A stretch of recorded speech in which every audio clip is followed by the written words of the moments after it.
Think of the worst things people can say about your culture, about your race, about your religion, about your people.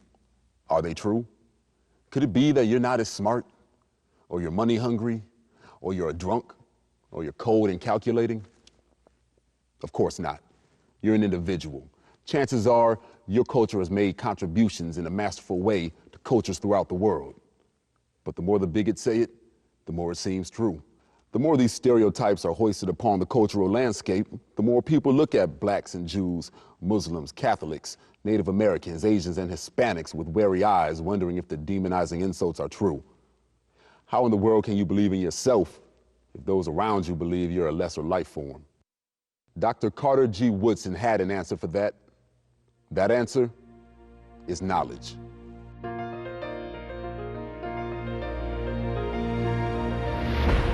What, you may ask, is so important about studying history?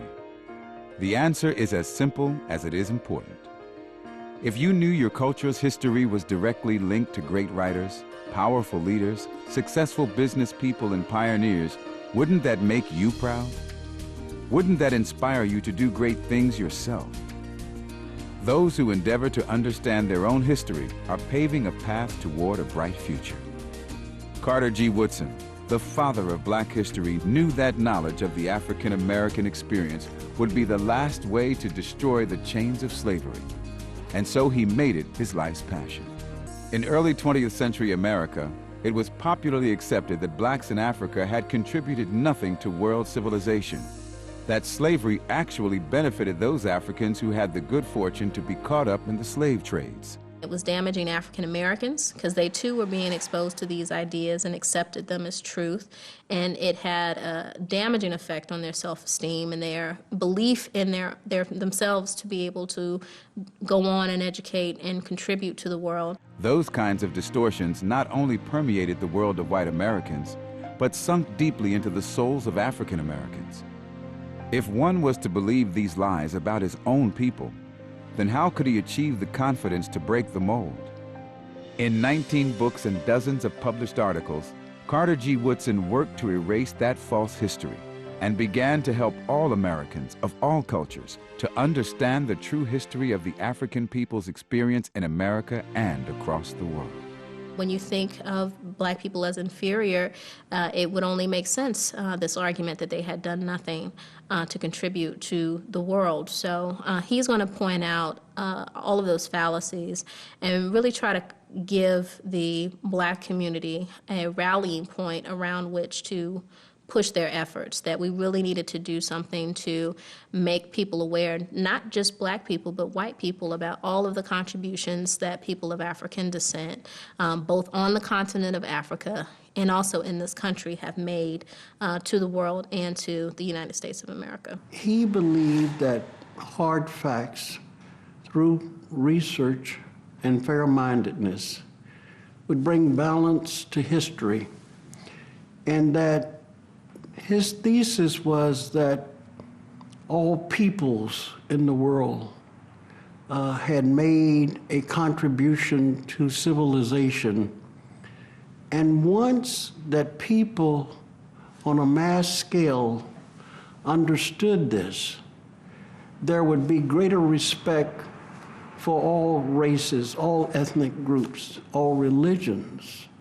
Before Carter Woodson began publishing his own writings and those of contemporary historians, there were few media outlets that would shed light on the full story of African and African American achievements in the United States. He made sure Americans heard a different side of the story.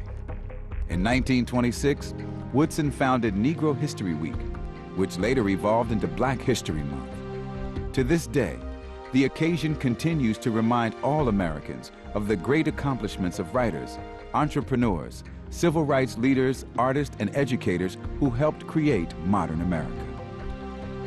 Woodson also founded what is now called the Study of African American Life and History, founded in 1915.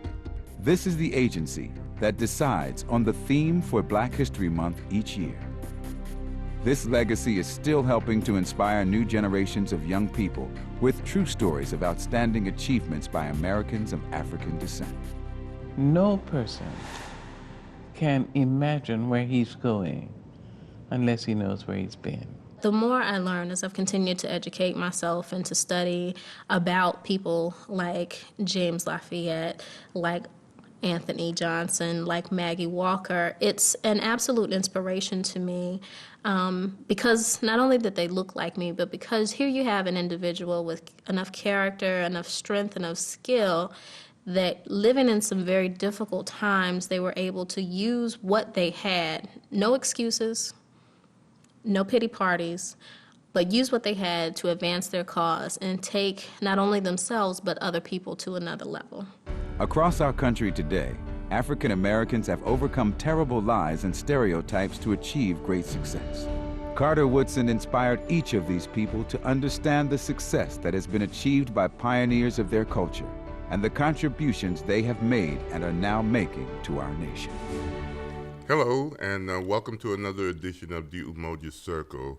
I hope you enjoyed that little video, short video, to make you understand what this discussion between myself and my co-host, Brother Derek Williams, will be discussing in this time. This is February, so who better that we should discuss but the founder of Black History Week, and later on by the 1960s became Black History Month because of some students in Kent State, Ohio.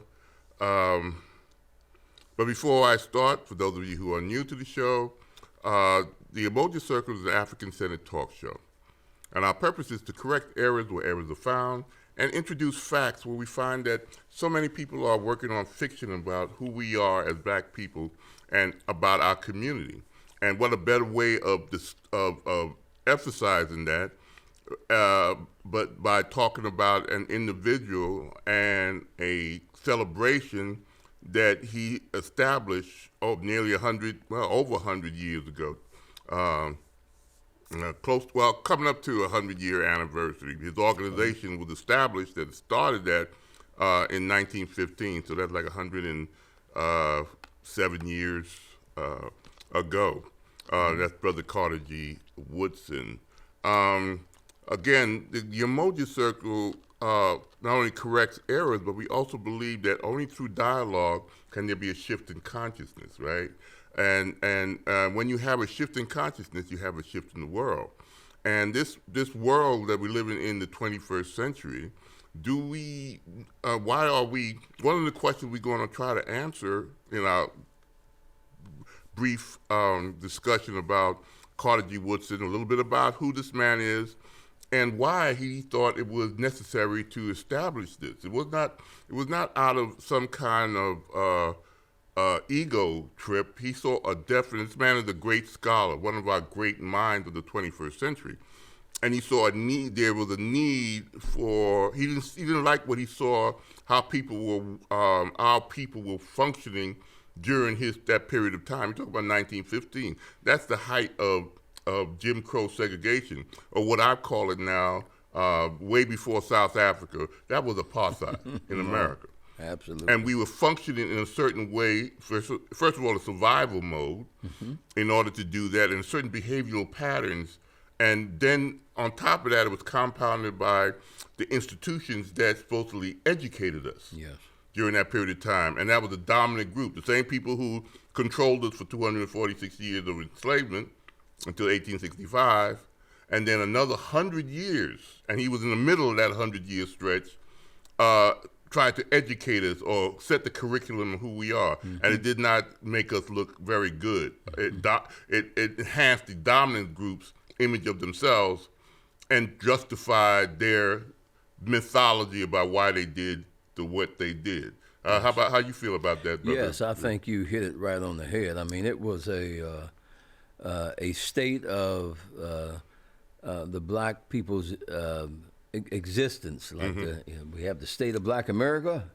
It was his state of Black America, and he recognized that almost everything that hurt us was connected to not only the educational process, but those who had enslaved us being responsible for laying out our education, the intricate social and all of the people systems, and that in fact we were still, although we were physically unleashed, we were mentally handicapped. The change was still in our minds. Exactly, and there was a reason for that. Since 1877, when they called the betrayal of the the Republican Party, when they compromised what was fought for, many black soldiers died for, and during the Civil War, there was a reason to end the institution of slavery. But the compromise in which they took out troops, which allowed the traitors or the Confederate ex-Confederates to reestablish power in those lands that they once controlled during enslavement. Actually, they started putting back laws that, in a way, according to Carter G. Woodson and many of the historical figures, black figures of the time, tried to re-enslave us. It was called black codes. Well, basically, and it was, but it was still the absolutely. laws that had the same effect as the slave codes. Yeah. It was a deal with the devil. Yeah, and we still had certain things that, and we wasn't mindless people. We recognized the issues. You know, we understood what who we are, and what we had to deal with, and that sort of gets lost in the 21st century discussion of our history. And one of the things that we talked about establishing with the discussion about Carter G. Woodson, he's a good model of that time. Absolutely. One of the reasons you have statues, and one of the reasons you have celebrities or people, historical figure, is not only talking about them, but what made them historical is what they had to deal with during their particular time. Yes. You know, and this was one of the brightest minds that we have. He was the second black man to graduate Harvard. After W.E.B. Du Bois. You know, and we'll get to that point too. He strongly believed that one of the goals of history is to express the living present. You know, our personal. You know, in other words, in order for you, he tried to establish, and during my studies, and again we've talked about that. He said that, you know, we cannot function as a viable human being without historical knowledge. You and I are friends. We call, in Kiswahili, as Rafiki. But in order for us to be friends, we have a personal history together. If, God forbid, all that knowledge, that historical knowledge of when we met and all that went away, would I know who this person is that I'm talking to right now? Not hardly. Okay, so history, personal history, is important for us to function in a society. Absolutely. But if you're giving somebody else's history, and I'm giving somebody else's history, and we're working on that knowledge, are we actually being true to ourselves? No, we're not. And that's what this brilliant man was realizing, that the history that was given to this generation, or his generation of black people, the latter part of the 1900s, well into the 20th century, was totally false. It was a cover-up of what was done in the mid-1800s. Especially, with the ex-Confederates. They were the ones who were writing the books, putting up these Confederate statues, putting a whole different scenario on why they justified this. And they were still treating black people the way, in a sense, even though we were free by the 13th, 14th, and 15th Amendments, after the war, the situation was still negative for us. Well, that was his continuing thesis in all of the work that he basically did. He recognized that even though that was his reference point, he showed how, as we move forward to generations, that the same mechanisms were at work. And people tend to look at his work as then, and they don't see the connection of now. And so while it may have certainly been at a different epic era, the conditions, the structural barriers And those mechanisms are still very much at work. But you can't see that unless you have some foundational learning. And that's why, in my opinion, Carter G. Woodson is so essential to anyone that wants to do any kind of work in black history. They must first start with the works of Carter G. Woodson. If you do not, you are already off path before you even start. Let me show. We got some images of this person, Carter G. Woodson, that we would like to put down. This is the young man who graduated with a PhD from Harvard University. Okay, and the next slide would show him as an elder statesman. All right. You know, he around in his 70s. And dignified expression. Yeah. But what he's known for is the establishment of this particular month of February, and that's the Black History Month. But it had an origin story, like everything else. Okay. So the next slide, I want to bring to your attention. We're going to talk about a little bit about this book here. I got a copy of it myself.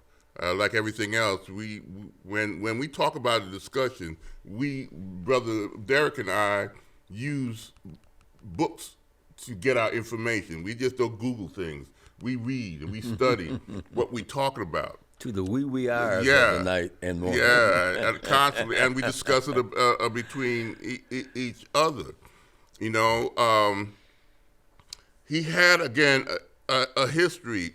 Brother Woodson was born, he was a historian, a teacher, first of all, like Brother Derek was saying, an author, and a journalist. Yes. He was he always was working. Everybody who knew the man, as much as they could know the man, there's another thing we're going to bring about, because he was a very private person, a very sometimes difficult person, but it wasn't because he was a mean or bad, but because he was focused. Not at all. He understood that he only got a certain amount of time on this plane of existence, and our people need to work. And he's a model, like we said, of the kind of focus you need, because that war is still going on about how we perceive ourselves and who we think we are. It's based on the information we're constantly getting. And if we got some other group giving us false information, brother, then you're going to function based on that false information. Yes, and that's why I say, again, you know, when you look at books and publications that are as old as some of his, we tend to think that his thoughts and theories were in a time that are not applicable to today's environment.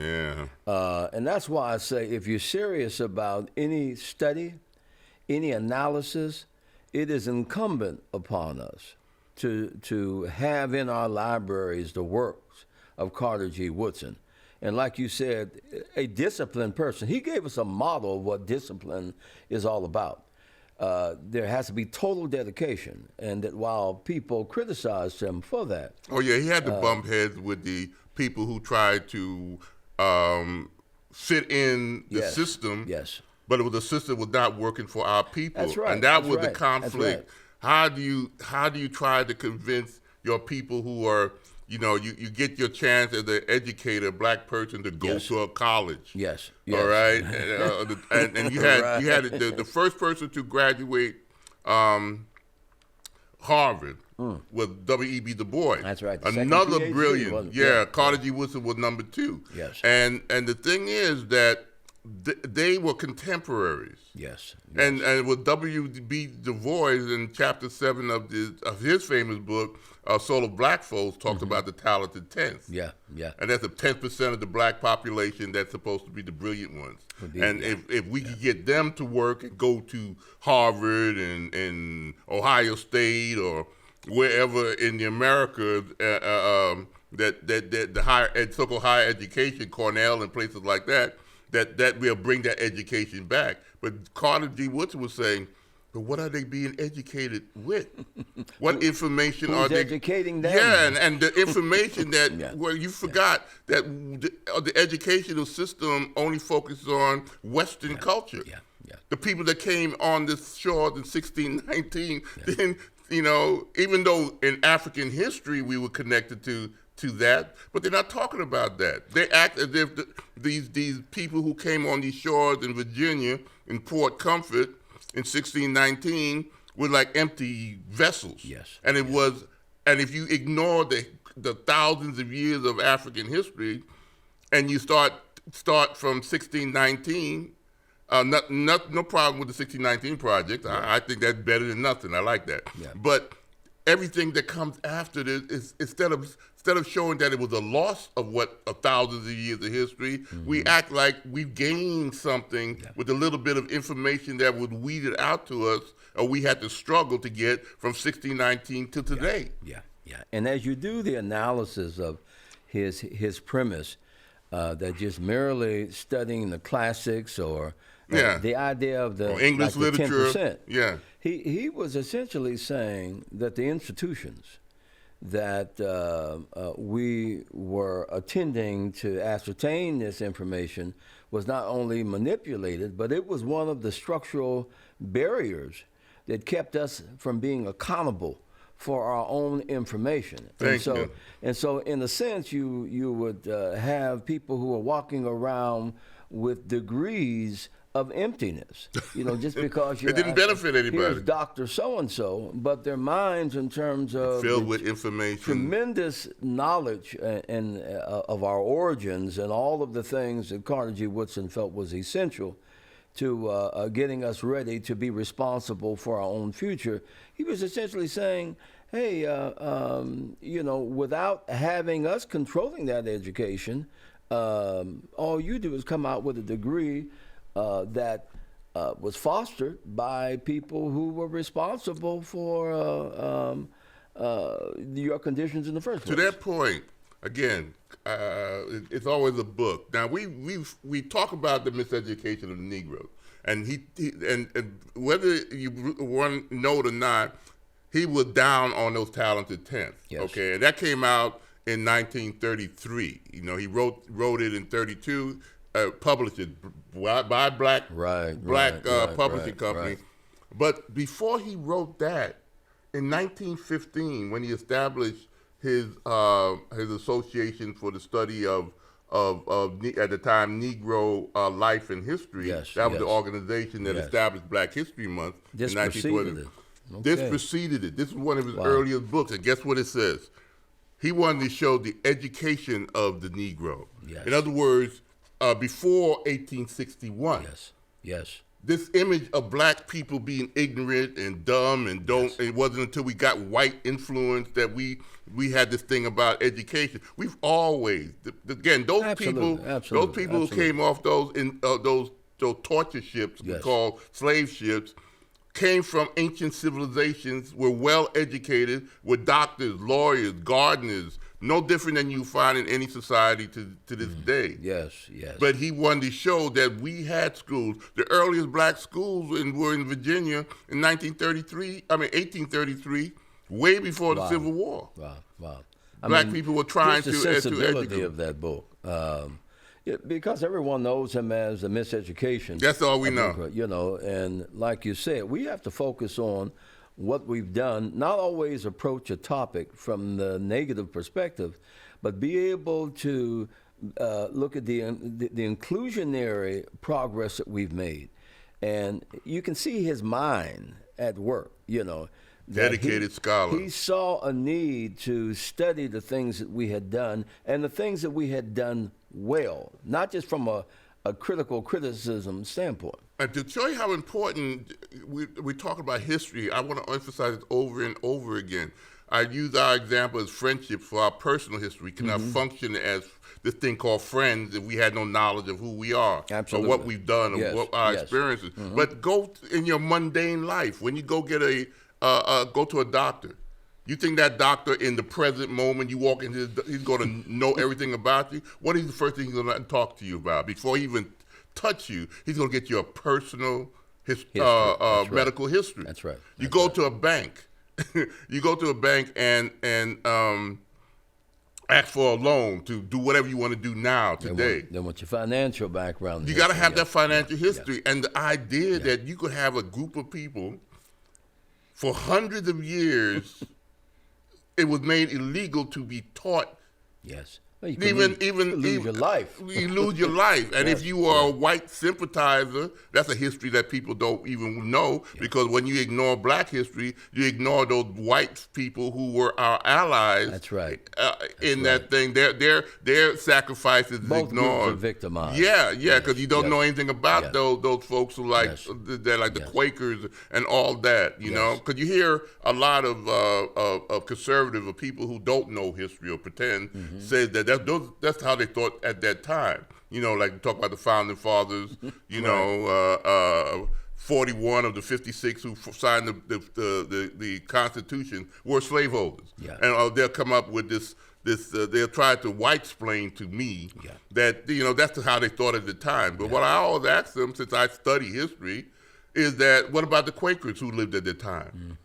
They're the same human beings. How could they understand that enslavement was wrong? This was not the thing that you need to do, but you're going to make an excuse for the Jeffersons and the Madisons and 8 of the first presidents of the United States owned human beings like me for economic reasons. Yeah, and that's basically also for the purpose of the constant denial. Cognitive dissonance as a sidebar conversation. We're not going anywhere until we discuss the issues that we need to discuss.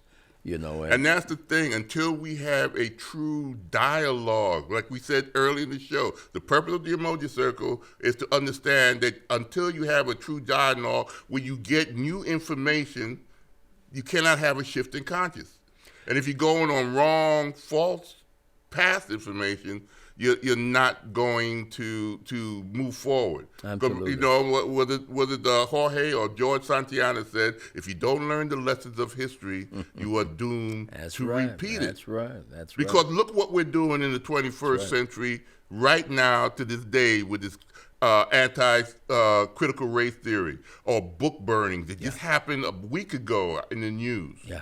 Okay? Is that any different than what the Nazis did before they came into power in the 1930s? They burned books. No difference at all. That's a fascist state. So if we don't learn these lessons, we're repeating the same thing. We don't want to hear about slavery. Yes. That's in the news as we speak today. Yes. And that's what Carter G. Woodson at his time was talking about. Yes. And this was in the 1915s, the turn of the century.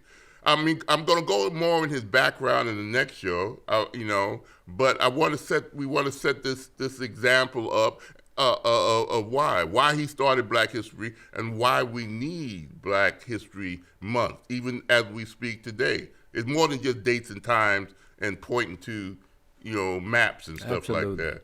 Well, certainly a brother of great foresight and vision, and we're so thankful that he did the dedicated work for us to be able to discuss him today. And before I go end this last statement, I want to leave you with this point. If another group history is imposed on you, like what happened after the Civil War, what happened during the time of Carter G. Woodson, what's still happening today, on another group like Black people, which it had for the last 400 years, there cannot be anything but problems for people of African descent. Yes. Carter G. Woodson understanding, Brother Derek Williams, you understanding, and I definitely understanding. That's why we do this show. So until next time, peace, hotep, bye-bye.